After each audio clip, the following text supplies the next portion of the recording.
और पश्चिम बंगाल के चुनाव का ऐलान आज होगा शाम 4:30 बजे। चुनाव आयोग की प्रेस कॉन्फ्रेंस होने वाली। तो ये बड़ी खबर, पश्चिम बंगाल की चुनाव की तारीखों का ऐलान आज चुनाव आयोग करने जा रहा है और शाम 4:30 बजे का वक्त प्रेस कॉन्फ्रेंस के लिए चुनाव आयोग ने तय किया है। मतलब ये कि आज चुनाव की तारीखों का ऐलान हो जाएगा। शाम 4:30 बजे प्रेस कॉन्फ्रेंस करेगा चुनाव आयोग और आज से ये तय हो जाएगा कि पश्चिम बंगाल में चुनाव की तारीखें कब कब होंगी, कितने फेज में होंगी और कब नतीजे आएंगे। सारी तस्वीर आज शाम 4:30 बजे के बाद साफ हो जाएगी जब चुनाव आयोग पश्चिम बंगाल के चुनाव की तारीखों का ऐलान करेगा।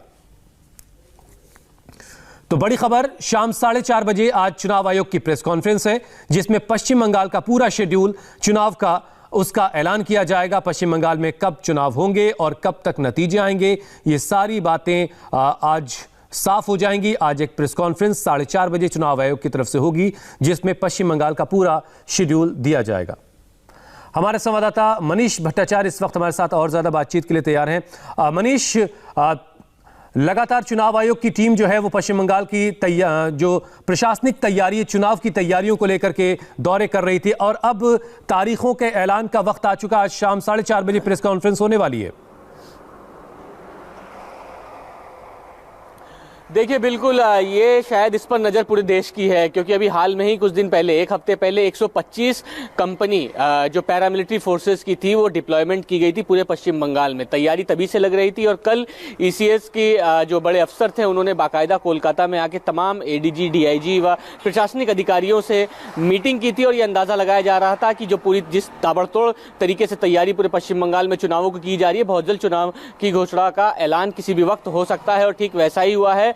और मैं आपको बताऊं, तैयारी भी पूरी हो रखी हुई है। पैरामिलिट्री फोर्सेस तमाम यहां पे तैनात हो चुके हैं। दुर्गापुर में सबसे पहली बटालियन आई थी पैरामिलिट्री की, उसके बाद बीरभूम में सबसे बड़ी बटालियन तैनात की गई है। बीएसएफ की लगभग तमाम कंपनियां यहां पर मौजूद हैं जो अलग अलग जगह पर तैनात की जानी है। सीआरपीएफ की कंपनियां यहां पर आई हैं जो जिनको अलग अलग जगह पर तैनात की जाएंगी।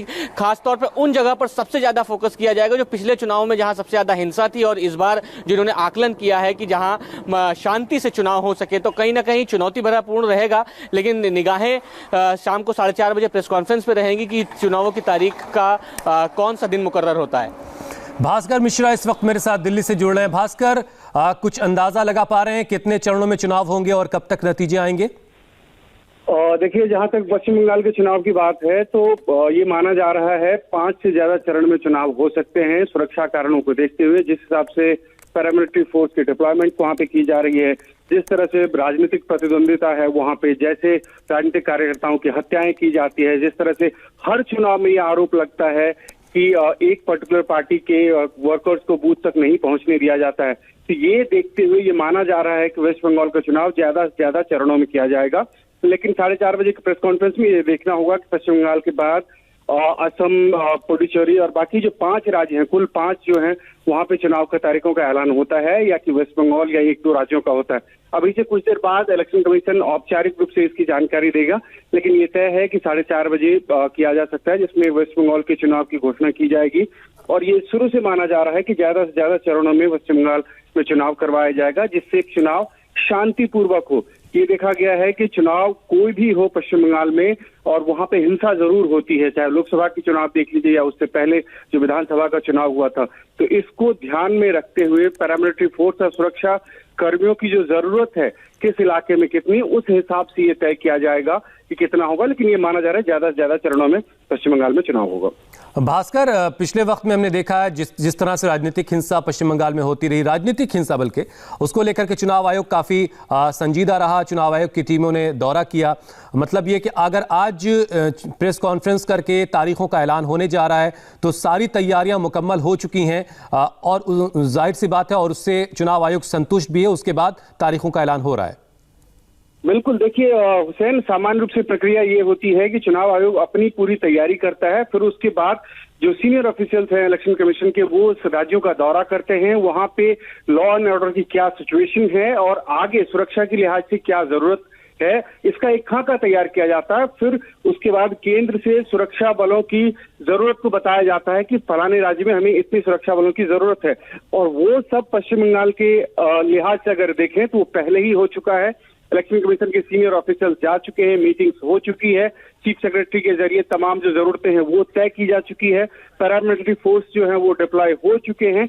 ऐसे में पूरा चाक चौबंद इंतजाम होने के बाद अब ये उम्मीद की जा रही है कि 4:30 बजे पश्चिम बंगाल में चुनाव की तारीखों का ऐलान कर दिया जाएगा। और साथ में ये भी माना जा रहा है कि जिस हिसाब से सुरक्षा एक बड़ी चुनौती है, लोकसभा चुनाव जैसे में हमने देखा कि पूरे देश में शांतिपूर्वक चुनाव हुआ। बिल्कुल बिल्कुल। तो आज चुनाव की तारीखों का ऐलान होगा, वेस्ट बंगाल के लिए होगा या फिर जो कई और राज्य हैं वहां भी चुनाव होने वहां के लिए होगा? देवेंद्र पराशर इस वक्त हमारे साथ और ज्यादा डिटेल के साथ जुड़ गए। देवेंद्र, आपको क्या जानकारी मिल रही है, सिर्फ वेस्ट बंगाल के लिए या फिर असम और जिन राज्यों में विधानसभा चुनाव होने उन सभी राज्यों का शेड्यूल आज जारी कर दिया जाएगा चुनाव आयोग की तरफ से?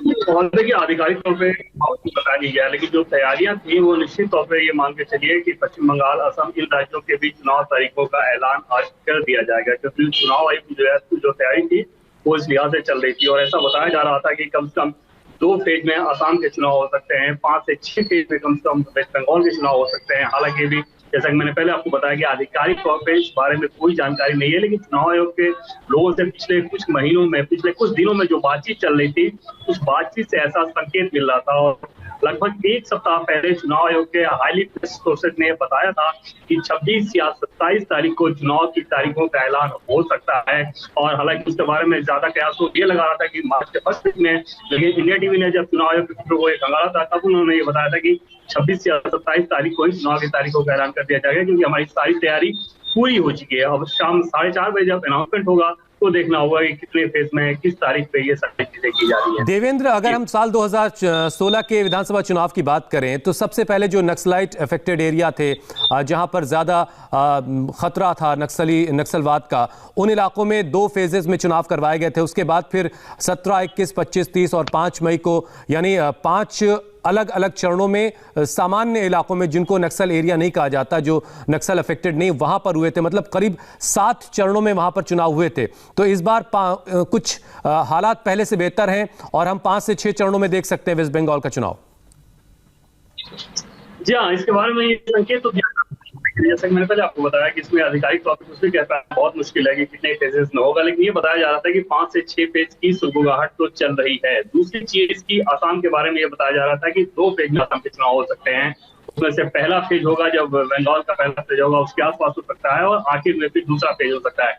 लेकिन ये सारी चीजें तब की है जबकि तैयारियों का सिलसिला चल रहा था। और चुनाव आयोग ने आखिरकार क्या फैसला किया है, कौन सा फाइनल डिसीजन लिया है, ये तो प्रेस कॉन्फ्रेंस में सामने हो पाएगा। लेकिन कुल मिलाकर कोशिश की है, चुनाव आयोग बार बार इस बात को बता रहा था कि फ्री एंड फेयर इलेक्शन कैसे हो, पॉलिटिकल वायलेंस किसी प्रकार का ना हो, चुनाव की जो पूरी प्रक्रिया है वो बहुत पारदर्शी तरीके से हो। इन सारी चीजों को कायम रखना बड़ी चुनौती थी और उसी लिहाज से तैयारी की गई है।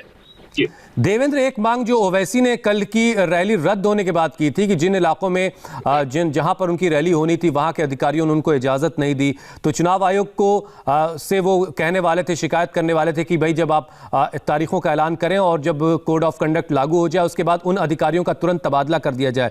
क्या इस दिशा में भी चुनाव आयोग कुछ सोच रहा है, कुछ कदम उठाने जा रहा है? आज शाम में 4:30 बजे जैसे ही प्रेस कॉन्फ्रेंस के बाद चुनाव की तारीखों का ऐलान कर दिया जाएगा, उसी समय से मॉडल कोड ऑफ कंडक्ट लागू हो जाएगा। हम सभी जानते हैं कि चुनाव की तारीखों के साथ वो लागू हो जाता है, तो वहां पर निश्चित तौर पर फिर चुनाव आयोग उन सारी चीजों को देखेगा। पिछले दिनों आप देखें तो लगातार शिकायतों का एक तरह से पुरिंदा पहुंचता था, चाहे जैसा कि आपने ओवैसी के बारे में बताया या बीजेपी का डेलीगेशन कई बार गया चुनाव आयोग, वहां पे जाके उन लोगों ने शिकायत की थी एडमिनिस्ट्रेशन का रुख को लेकर। तो ये सारी चीजें अब क्योंकि मॉडल कोड ऑफ कंडक्ट लागू हो जाने के बाद चुनाव आयोग के अंतर्गत आ जाता है, तो वहां पर निश्चित तौर पर ये उम्मीद की जाएगी कि बहुत सारी ऐसी शिकायतें जो कि चुनाव आयोग जो कि अपनी छानबीन में जिन्हें वाजिब पाएगा वो अपने हिसाब से उन चीजों को तय करेगा। किसी अधिकारी को ट्रांसफर करना होगा, किसी अधिकारी को किसी एक ड्यूटी से हटाकर दूसरी जगह भेजना होगा। ये सारी चीजें आगे आने वाले दिनों में देखने को मिल सकती हैं, अगर वो चुनाव को पारदर्शी तरीके से बनाए रखने के लिए जरूरी हो तो चुनाव आयोग की नजर में। जी चलिए इंतजार करते हैं आज शाम होने वाली प्रेस कॉन्फ्रेंस का। 4:30 बजे प्रेस कॉन्फ्रेंस रखी गई चुनाव आयोग की तरफ से।